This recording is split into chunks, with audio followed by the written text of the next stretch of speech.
કોઈ પણ પેઢીને એવું જ લાગતું હોય કે એના પછીની પેઢી છે ને એ થોડી ઓછી ઇન્ટેલિજન્ટ છે, થોડી આળસુ છે. હું ઘણી બધી કોલેજીસમાં જતો હોય, અમે લોકો ટાઉન હોલ ઓર્ગેનાઇઝ કરીએ કે જ્યાં જેન્ઝીના વિદ્યાર્થીઓ આવીને મને કાંઈ પણ પૂછી શકે. તો મને એક છોકરીએ બહુ સરસ મજાનો સવાલ પૂછેલો કે યાર અમને બધા ગાળો આપે છે, અમને બધા જેન્ઝીને લોકો એવું માને છે કે અમારામાં ઇન્ટેલિજન્સ ઓછું છે, અમારામાં મોટિવેશન ઓછું છે, તમને શું લાગે છે? એનો મેં જવાબ પણ આપ્યો, આપ તો ઘણા બધા વિદ્યાર્થીઓ સાથે પણ ટચમાં છો, એમના વિશે એવી કઈ વાતો છે જે તમને પ્રભાવિત કરે છે? I love to interact with youth wherever I go.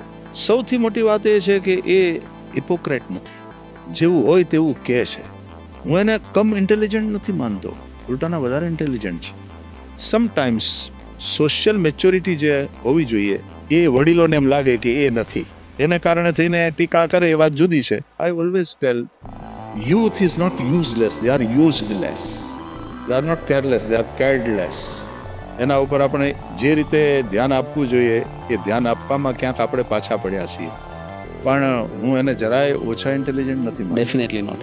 અને એમ કરીને એનાથી દૂર રહીશું તો એનું નુકસાન અને આપણું નુકસાન આ અને ડિસ્ટન્સ સમાજનું વધતું જશે. નુકસાન. સાચી વાત છે. No, interaction is very very very important. સાચી વાત છે. એટલે હું તો ઓલવેઝ કહું કે they have better sense of empathy, better sense of judgement, better sense of self awareness. એ લોકોને ખબર છે એમને શું જોઈએ છે.